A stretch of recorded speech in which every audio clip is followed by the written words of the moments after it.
Zach here with Boosted Organics, and today I'm going to be talking to you about labs, or lactic acid bacteria, and how we culture this on our farm. Okay, so there's two main things that you're gonna culture your bacteria and breed it and stretch it out and expand it. There's two main things that you're gonna do with this bacteria. Okay, number one is you're gonna put this on your compost material, all of your organic material, and you're gonna pour that on, and it's going to speed up the process. You're going to be inoculating the microbes into the organic material for then it to break down a lot faster. Okay, so instead of 6 to 9 months, you could do this with bacteria on your compost and do it anywhere from 3 to 4 weeks just with bacteria. Now, there are people that inoculate their organic material compost with certain types of fungi and other microbes and worms even.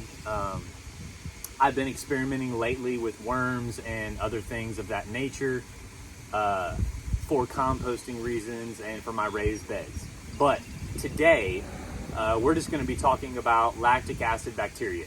So, I am no expert, okay? I don't claim to have a degree in any of this stuff. I've just been gardening and, on the farm since I was 8 years old. So, I know just a little bit about gardening, a little bit about farming, and I just experiment until I figure stuff out, and I go through a lot of trial and error, and I screw things up all the time. But I just want to show you guys what I've learned and what works for me. So, again, I don't claim to know everything, so I'm not sure if there is more than one lactic acid bacteria. I'll have to do some research on this. I believe that there's a family of them, like several, but specifically, we are going to be breeding and looking to culture one. Okay, so in this process, this is a two-step process, what we're about to do. And we are going to be specifically trying to get lactobacillus bacteria. Okay, so that's what we're looking to get. And this first step, we are going to be basically breeding a lot of bacteria. And then in the second step to this process, we're going to be eliminating all of the other bacteria that's in this liquid. And we're only going to be getting, in the end of the second step, we're going to be left with the lactobacillus bacteria. Okay, so let's get right into it. So, what you're going to need is some white rice. Okay, you don't need a lot, probably just 1 cup to make this bacteria brew. So, and you're going to need a, well, I use, you could use a pillow sheet, you could use just really whatever. I use a large tea bag. Okay, and it's got drawstrings on it. See that? So all we're gonna do is put the rice inside the tea bag, and then we're gonna put it in our little container here. It has a tap on it. This is very important. If you're gonna be doing this, you want to have some sort of tap at the bottom, okay? And you're gonna see why here in a minute. But this is very important. The filter, not so much. You really don't need the filter, but it came with the whole unit, okay? You can expand the gallon that you put in here after the couple weeks that it takes to get this done. You'll be able to expand this times 100. So there's really no need in worrying about how much is in here, okay? So what we're gonna do is you're gonna put your 1 cup or 3, 4 cups, whatever. I just use 1 cup of white rice. inside of your tea bag or whatever cloth container you choose. I'm gonna pull up the drawstrings. All right, now I got the rice in the bag. That's all you need.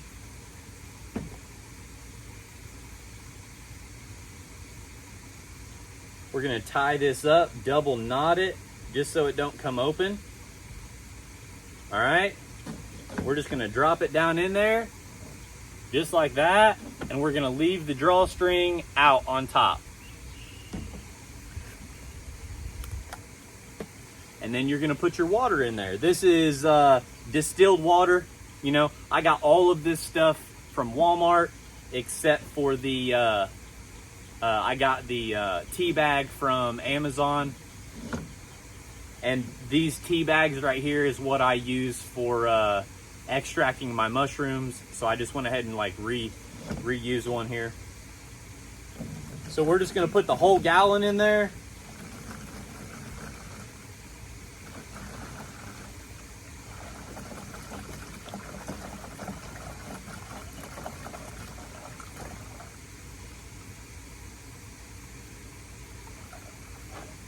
What we are doing is on your rice, okay, there is several different kinds of bacteria that are dormant, okay? They're not active. Say you would hydrate this grain and then you would leave it on your counter for a couple days and then go back and eat that rice. You're gonna get extremely sick. Because why? Why is that going to happen? It's not because it set out too long. You know, it didn't start to rot. What's on this rice? It's dormant bacteria. So it's dried and they're not activated, and you have to cook it with heat to kill all that stuff, the bacterias, right? So the bacteria on the dried rice is not active, it's dormant.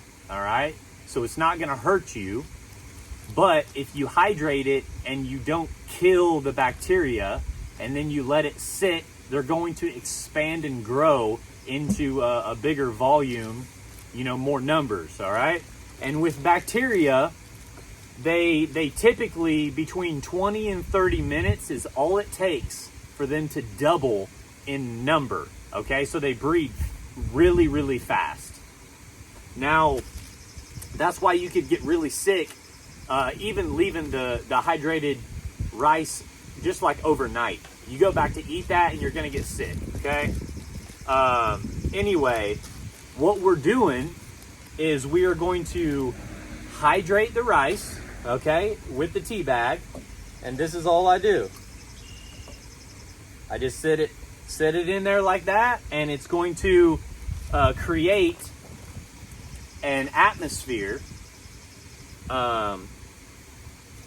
for the bacteria to grow. So the water is the space in which these bacteria are able to grow. All right, without the water, they can't grow, they're dormant. So that is why we put the rice in the tea bag and then put it in water. Now we are rinsing off. My jug just blew away.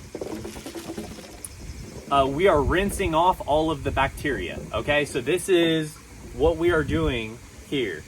All the bacteria is being rinsed off of the grains, all right? That's number one. Number two, some of the starches are getting rinsed off the grain as well. So the starch is what the bacteria are going to use as food inside of this liquid, okay? It's just water and rice, that's it. So the starch that's being rinsed off is their food, and then the actual bacteria are being rinsed off into the liquid. So, like I said before, every 20 to 30 minutes they double in number. So, after we get done rinsing this grain, I don't know, leave it in here 30 minutes to an hour. That's all you really need. You don't really want to use cold water or hot water. Use lukewarm water. you don't want to kill the bacteria, and you don't want to stunt their growth with cold water. So you're going to want this bacteria brew, you're going to want to sit it in anywhere from 70 to 80 degrees. That's an optimal temperature for bacteria to grow.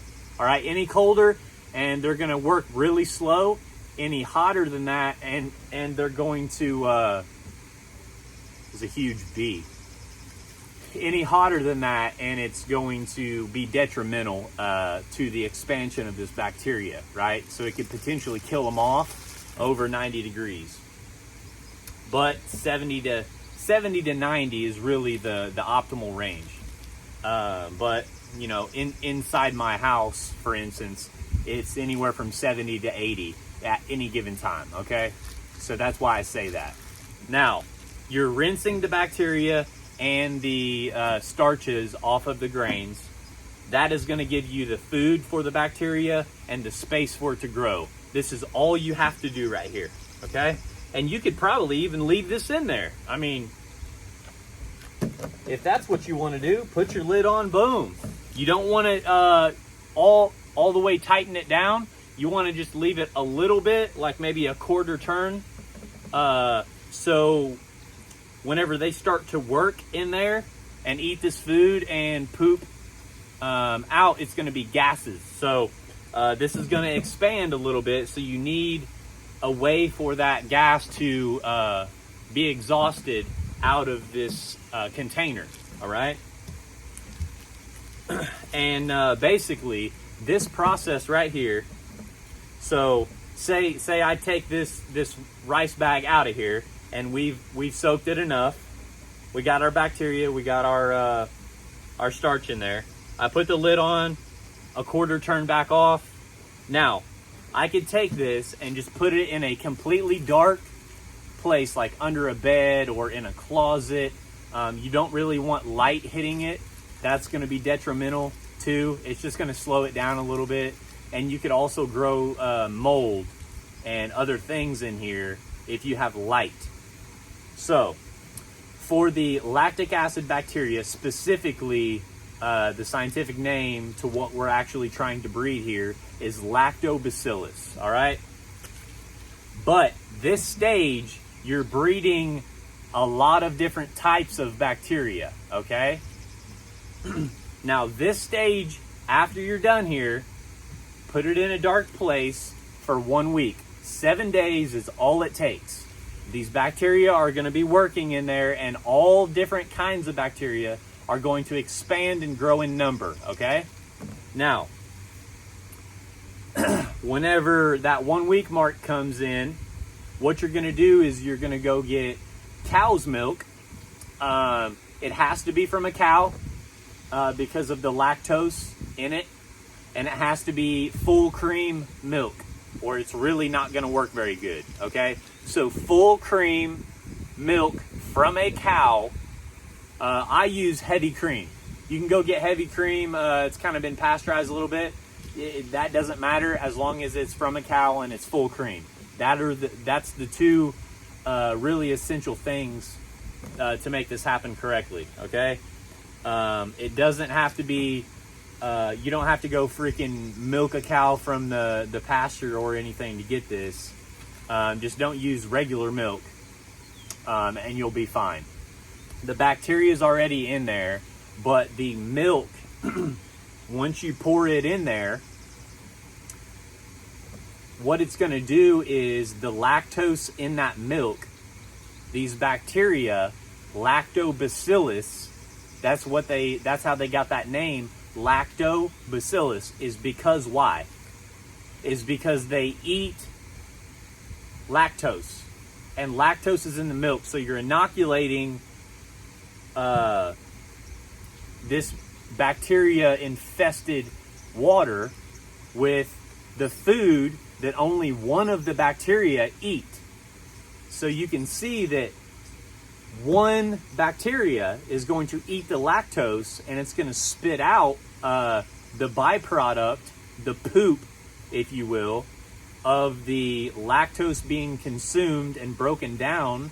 It's going to turn into lactic acid after it's pooped out. The byproduct of the bacteria eating the lactose is going to become lactic acid, okay? Now, this is extremely important because these bacteria, once they poop that out, the lactic acid kills off all of the other bacteria. So now you have one bacteria eating the lactose, pooping it out. It's become lactic acid, and at a certain amount, parts per million, if you will, at a certain potency of lactic acid in this mixture, all of the other bacteria are going to die off. Now, what you're going to notice is there's going to be curd at the top and whey at the bottom. The whey is what you want to flip this nozzle right here, the spigot, and that is going to drain off all of the whey. Okay, and the filter in here, you don't really need that, but the filter is actually going to help you not get any curd inside of your brew, right? And you're just going to take the gallon jug. I'll be right back. And basically, all you're going to do after that happens is you're going to take the empty jug that you have. After you have the whey and the curd that are separated, it's going to smell a little sweet, but it's also going to smell like a fart. Okay, this is when it's a sweet fart, and that's when you know that it's done. So this process right here takes 1 week, and then once you put in the full cream milk, that's going to take 1 week, and you'll see it separate, and then you'll start to smell a fart, and then you'll start to smell it sweet. And after that 1 week period, after the milk goes in and it's separated and you start to smell a little sweetness, that's when it's done. So this entire process takes 2 weeks, and then you just basically, it's on tap. So you put all of that liquid, except for the curd. You don't want the curd, you just want the whey. Now you're going to get that, and it's going to be about half gallon, 3/4 of a gallon in there. And this is why I usually use more, so I get a full gallon. That's the only reason why. So anyway, you're going to have, at bare minimum, you're going to have a half gallon of really good bacteria brew. All right? Now what you can do with that is you can expand it into like say a fermented plant extract, fermented plant juices. I'm sure you guys are familiar with that. In the near future, I'm going to make a few videos about that specifically, because I have some flowers and stuff like that that are coming up that I'm going to put down. You can even make like fermented fruit juice or fruit extracts, and so I'm going to show you guys how to do that stuff as well. But for today, we are going to just soak our rice, and I hope you learned something today. I hope you got something from this. Stay tuned to the channel, guys, because there's a lot more content coming up, and I love talking to you guys online. I love responding to the comments and messages. Some people are negative, but most people are pretty positive. And so far, I've actually helped a lot of people. And I love growing organic. I love being healthy. And if I could teach that to other people, it just makes my day, man. So follow along, and you'll see a lot more stuff coming out about our bacteria, even fitness. I have stuff about fitness coming up, and I'm actually currently editing videos about certain diets, and I have a lot of content coming out. So anyway, go ahead and subscribe to the channel, guys. Support us. We need all the support we can get. You can go over to Facebook, Instagram, TikTok, and you can follow us over there. We're on all platforms, so feel free to go follow us over there. That's a lot of our short form content on that side of things. But if you like our long form content, the in-depth, detailed information that we put out, go ahead and subscribe to our channel here on YouTube, and that would be greatly appreciated. You know, you like, share, comment. You know, we love all the conversations, and we love helping you guys out. So thank you guys for watching, and I'll see you guys in the next video. Peace.